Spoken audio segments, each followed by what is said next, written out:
Assalamualaikum warahmatullahi wabarakatuh. Berjumpa kembali di channel Perawat Online. Pada kesempatan kali ini kita masih membahas ya latihan soal P3K Perawat. Nah, di kesempatan kali ini sesuai dari beberapa pengalaman ya teman-teman yang sudah mengikuti bimbel kelas online dari Sakti Institute terkait tentang soal-soal yang muncul ya di ujian P3K. Nah ya, jadi pada video kali ini kita akan lebih khusus membahas mengenai keperawatan jiwa yang berhubungan dengan halusinasi, kemudian ada komunikasi terapeutik dan pemasangan NGT. Ini yang muncul kemarin di waktu ujian P3K. Nah, bagi teman-teman yang baru menemukan channel ini, jangan lupa klik subscribe dan aktifkan loncengnya supaya teman-teman selalu update video terbaru dari channel Perawat Online. Oke, langsung saja kita mulai untuk latihan soal di video kali ini.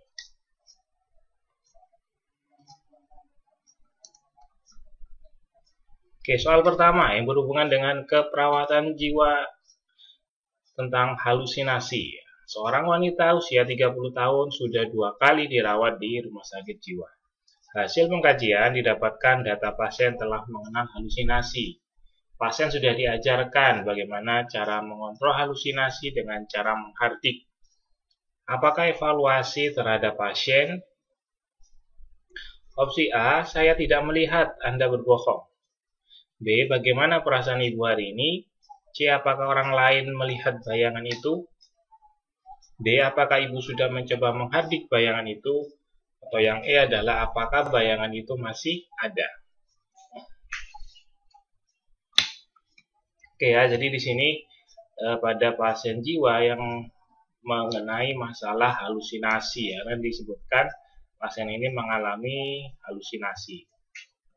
Nah, di mana di kasus ini pasien sudah diajarkan bagaimana cara mengontrol halusinasi dengan cara menghardik. Nah, kemudian pertanyaannya adalah evaluasinya. Kira-kira evaluasi terkait tentang tindakan perawat yang sudah dilakukan, yaitu bagaimana perawat tadi sudah mengajarkan kepada pasien untuk melakukan atau mengontrol halusinasi dengan cara menghardik. Oke ya, kita lihat jawaban dari A, B, C, D, E, maka jawaban yang berhubungan dengan cara mengontrol halusinasi dengan cara menghardik, yaitu adalah yang opsi D. Ya, evaluasinya berarti kita mengklarifikasikan kepada si pasien tadi, yaitu dengan memberikan pertanyaan, apakah ibu sudah mencoba menghardik bayangan itu? Nah, harapannya apa yang sudah kita ajarkan kepada pasien untuk melakukan menolak atau mengontrol halusinasi dengan cara menghardik itu bisa diterapkan dan kita lihat apakah ada efek tidak terhadap halusinasi yang dialami oleh si pasien tadi. Ya. Jadi jawabannya adalah yang opsi D di sini. Oke, selanjutnya masih berhubungan dengan keperawatan jiwa atau halusinasi. Seorang laki-laki usia 39 tahun dirawat ke IGD Rumah Sakit Jiwa dengan alasan sering berbicara sendiri. Hasil pemeriksaan tatap matanya kosong, sering menunduk, berbicara sendiri. Perawat sudah mendiskusikan penyebab timbulnya halusinasi. Apakah tindakan keperawatan selanjutnya? A. Memenuhi kebutuhan dasar pasien. B. Mengajarkan pasien untuk menolak halusinasi. C. Menghargai pengalaman halusinasi pasien. D. Mencoba berpura-pura juga merasakan halusinasi tersebut. Atau yang E adalah menyampaikan pada pasien bahwa halusinasi adalah palsu. Oke, jadi pada kasus ini bisa kita ambil kata kuncinya yaitu adalah, nah di sini ya, bahasanya pasien ini mengalami halusinasi ya, ditandai dengan gejala yang dialami pada pasien. Nah, gejalanya apa? Di sini adalah dia sering berbicara sendiri, kemudian tatap mata kosong, kemudian juga disebutkan sering menunduk dan juga berbicara sendiri. Nah, ini adalah gejala dari pasien mengalami halusinasi. Nah, kemudian tindakan yang sudah dilakukan perawat yaitu adalah di sini disebutkan bahwasanya perawat sudah mendiskusikan penyebab timbulnya halusinasi ya. Berarti di sini perawat sudah mendiskusikan penyebab timbulnya halusinasi. Nah, maka tindakan selanjutnya apa? Nah, jadi tindakan selanjutnya yaitu adalah kita ajarkan bagaimana pasien ini dapat mengontrol halusinasi atau dapat menolak halusinasi. Ya, bisa dengan cara menghardik, bisa dengan cara bercakap-cakap dengan orang lain dan sebagainya. Jadi jawaban yang tepat adalah yang opsi B di sini ya, bagaimana kita mengajarkan pasien untuk menolak halusinasi.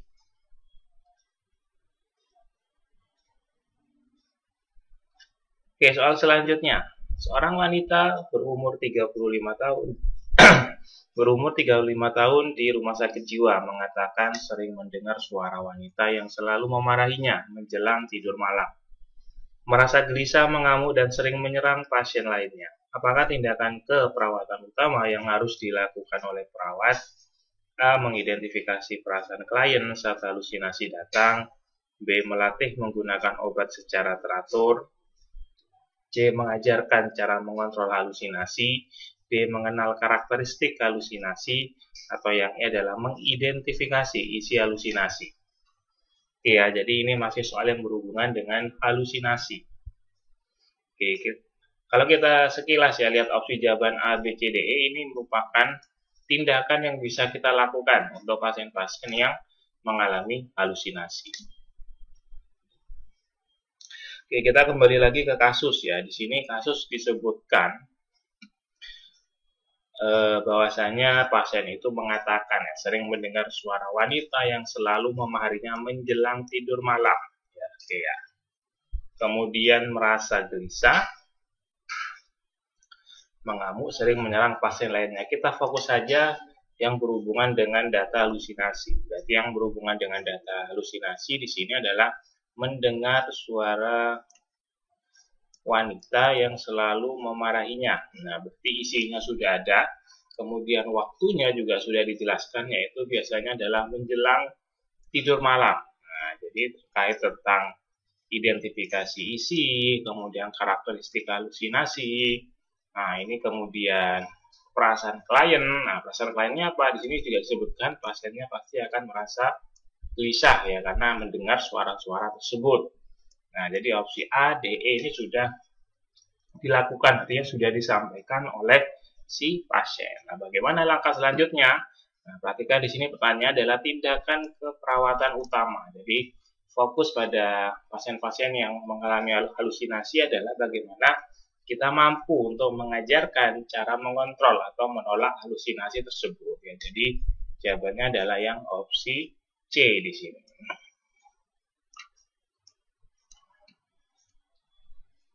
Bagaimana dengan yang opsi B? Nah, terkait penggunaan obat ini bisa dilakukan pada semua pasien ya, jadi tidak khusus pada halusinasi, tapi semua pasien-pasien dengan gangguan jiwa pasti akan kita lakukan pemberian obat. Nah, jadi kita fokus di sini karena berhubungan dengan halusinasi, kita cari ciri khasnya. Ciri khas jawaban yang berhubungan dengan halusinasi yaitu adalah bagaimana kita bisa mengajarkan cara mengontrol halusinasi kepada si pasien tadi ya. Jadi jawabannya yang opsi C di sini.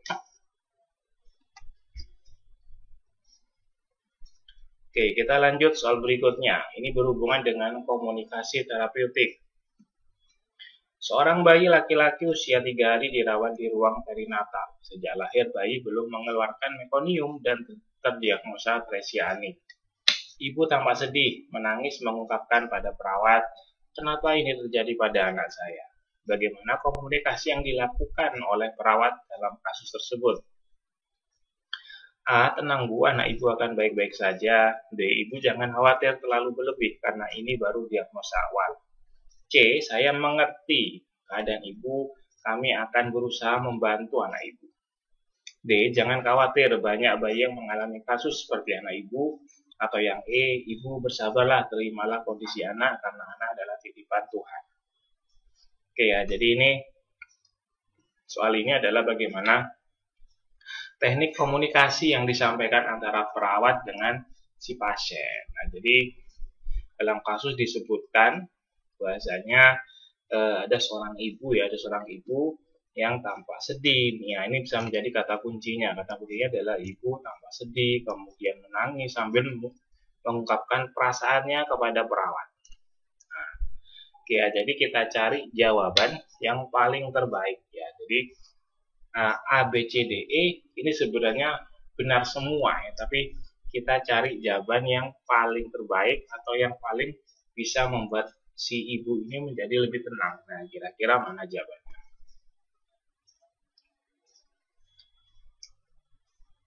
Nah, jadi di sini carilah opsi jawabannya yang sudah saya sampaikan tadi terkait bagaimana kita bisa membuat si ibu ini merasa lebih tenang, merasa lebih nyaman. Nah, maka jawaban yang tepat adalah yang opsi C. Nah, selain bisa membuat ibu lebih tenang, nah dan di situ ada andil kita ya, karena di opsi C disebutkan di sini ya, ini adalah kami akan berusaha untuk membantu anak ibu ya. Jadi di sini ada action kita, bagaimana dijelaskan kepada si pasien bahwasanya kami sebagai tenaga medis juga akan membantu masalah yang dialami si ibu ya. Jadi harapannya si ibu juga agak tenang karena merasa dibantu. Jadi jawabannya adalah yang opsi C di sini. Opsi A misalnya ya, tenang Bu, anak ibu akan baik-baik saja. Nah, ini kan sebenarnya sekalipun kita mengungkapkan kalimat ini, sebenarnya si ibu juga tahu bahwasanya si anak ini sebenarnya tidak baik-baik saja. Opsi D misalnya, ibu jangan khawatir terlalu berlebih karena ini adalah baru diagnosa awal. Bagaimana seorang ibu tentunya tidak akan peduli terkait tentang apakah ini diagnosa awal atau seperti apa, tapi yang ada di pikiran ibu adalah bahwasanya si anaknya itu adalah mengalami masalah yang tentunya tidak normal ya, yang tidak dialami dari anak-anak lain. Kemudian yang opsi C yang benar ya, yang opsi D misalnya, jangan khawatir banyak bayi yang mengalami kasus seperti anak ibu. Nah, ini tentunya akan menambah rasa cemas dari si ibu. Dan yang E, ibu bersabarlah, terimalah kondisi anak karena anak adalah Tuhan. Nah, tapi artinya jawaban yang paling rasional dan yang paling bisa membuat ibu tenang adalah yang opsi C, karena di sini ada andil kita. Bahasanya disebutkan, tenang ibu karena kami akan berusaha membantu anak ibu.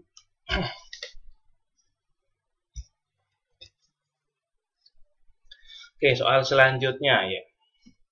Seorang laki-laki usia 40 tahun dirawat di rumah sakit dengan keluhan nyeri pada lidah. Hasil pemeriksaan fisik terdapat pembesaran lidah. Perawat melakukan pemasangan NGT. Selang NGT sudah diukur, apakah langkah selanjutnya pada kasus tersebut? A. Menjelaskan prosedur tindakan. B. Pengecekan selang NGT. C. Beri pelumas pada ujung selang. D. Masukkan selang melalui hidung. Atau yang E adalah berikan makanan dalam bentuk cair. Nah, ini adalah soal terkait tentang pemasangan NGT. Ya, jadi kita perhatikan tindakan terakhir yang sudah dilakukan oleh perawat di sini.